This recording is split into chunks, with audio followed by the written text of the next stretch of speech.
আসসালামু আলাইকুম সুপ্রিয় শিক্ষার্থী বন্ধুরা, আশা করি তোমরা সবাই ভালো আছো। আজকের এই ভিডিওটি নবম শ্রেণীর শিক্ষার্থীদের জন্য। তোমরা জানো যে আগামীকাল তোমাদের ইতিহাস ও সামাজিক বিজ্ঞান পরীক্ষা। তো সকাল 10টা থেকে পরীক্ষা শুরু হবে। নতুন ইতিহাস 5 ঘন্টার পরীক্ষা। তো ইতিহাস ও সামাজিক বিজ্ঞান নিয়ে কিছু কথা বলবো। এই বিষয়ের প্রশ্নপত্র তোমাদেরকে দিব এখন। তো তোমরা দেখো এই বিষয়ের প্রশ্নপত্র তোমাদের কী কী আসতে পারে তার নমুনা একটি প্রশ্ন ধারণা দাখিল। দেখো, সামষ্টিক মূল্যায়ন 2024-এর প্রশ্ন এটি। 2024 ইতিহাস ও সামাজিক বিজ্ঞান প্রশ্ন। ইতিহাস সামাজিক বিজ্ঞান প্রশ্ন 1 নঙে বলা হয়েছে যে 1 নম্বর প্রশ্নে বলা হয়েছে যে কোনো একটি সমাধান করো কাজ, অর্থাৎ তোমার এলাকায় প্রাকৃতিক ও সামাজিক উপাদান সংরক্ষণে করণীয়। এটি তোমার বইয়ের প্রথম পেজে রয়েছে, প্রথম অধ্যায়ের প্রশ্ন। এবং বাংলাদেশের নাগরিক হিসেবে রাজনৈতিক প্রেক্ষাপটে আত্মপরিচয় নির্ণয় করো। আত্মপরিচয়টা কি এখন তাহলে তোমরা জানো। আত্মপরিচয় রাজনৈতিক সামাজিক বিভিন্ন প্রেক্ষাপট বিবেচনায় আত্মপরিচয়টা নির্ণয় করবে। তো এই দেখো, এটি তোমাদের 23 পৃষ্ঠার অনুশীলনী কাজ 5-এ রয়েছে। চলো বাংলাদেশের নাগরিক হিসেবে ভৌগোলিক ও সামাজিক প্রেক্ষাপট বিবেচনায় নিজেদের আত্মপরিচয় নির্ণয় করো। তো এই কাজটি তোমরা এই পৃষ্ঠায় দেখতে পাচ্ছ। এই পৃষ্ঠা সুন্দর করে বাংলাদেশের নাগরিক হিসেবে আমার আত্মপরিচয় দেখো, ভৌগোলিক, রাজনৈতিক, সাংস্কৃতিক এবং সামাজিক প্রেক্ষাপট বিবেচনায় নিজেদের আত্মপরিচয়। তো এরপর 2 নং বলা হয়েছে যে অ্যাসাইনমেন্ট লেখো যে কোনো একটি 1971 সালে মহান মুক্তিযুদ্ধে 1971 সালে মহান মুক্তিযুদ্ধে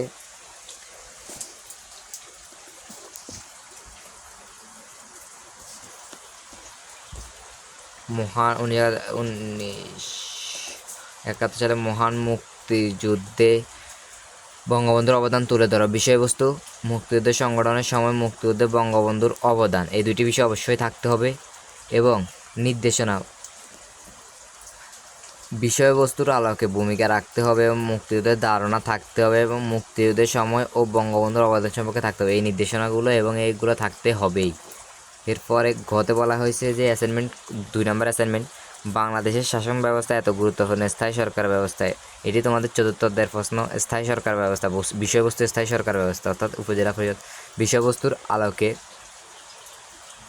ভূমিকা লিখতে হবে, স্থায়ী ব্যবস্থা শুরু করতে হবে। এবং 3 নম্বর বলা হয়েছে প্রকল্পভিত্তিক কাজ যে কোনো একটি। বঙ্গবন্ধু শেখ মুজিবুর রহমানের দেশপ্রেম নিয়ে একটি দেওয়ালিকা তৈরি করো, অর্থাৎ বঙ্গবন্ধু শেখ মুজিবুর রহমানের দেশপ্রেম। এটি তোমাদের বইয়ে এটিও রয়েছে। এটি বইয়ের বঙ্গবন্ধু ও বাংলাদেশ মানবতাবাদী ও ধারা ও অসাম্প্রদায়িক চেতনা এই অধ্যায়ে রয়েছে। এরপর ব্যক্তি স্বার্থের অধিকার দিয়ে রাষ্ট্রীয় সামাজিক করণীয় বিষয়গুলো নিয়ে একটি পোস্টার তৈরি করো।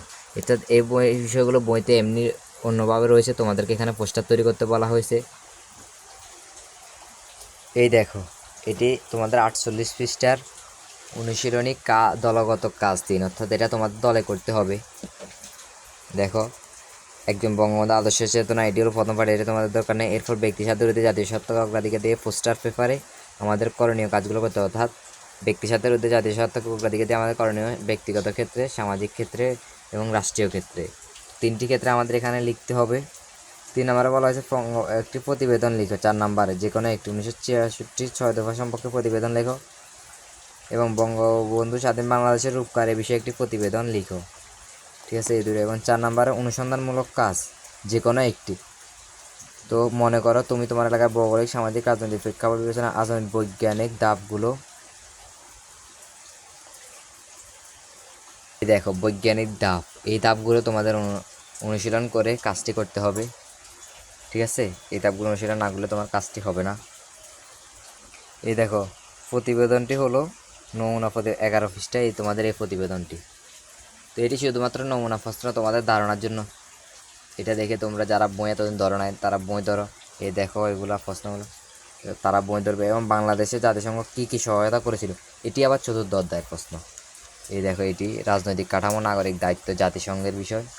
এই দেখো, জাতিসংঘের পটভূমি, জাতিসংঘের লোগো, সচিবালয়, জাতিসংঘ, বাংলাদেশের কত 136তম সদস্য বাংলাদেশ, জাতিসংঘের বিভিন্ন শাখা সংস্থা। অর্থাৎ তোমরা বইয়ের গুরুত্বপূর্ণ 4র্থ অধ্যায় এবং প্রথম অধ্যায় ভালোভাবে পড়বে, তাহলে তোমরা সব প্রশ্নের আনসার দিতে পারবে। কারণ 4র্থ এবং প্রথম অধ্যায় থেকে বেশি প্রশ্ন এই পরীক্ষায় আসতে পারে, এই প্রশ্ন অনুসারে নমুনা প্রশ্নটি অনুসারে বোঝা যাচ্ছে। তো ধন্যবাদ।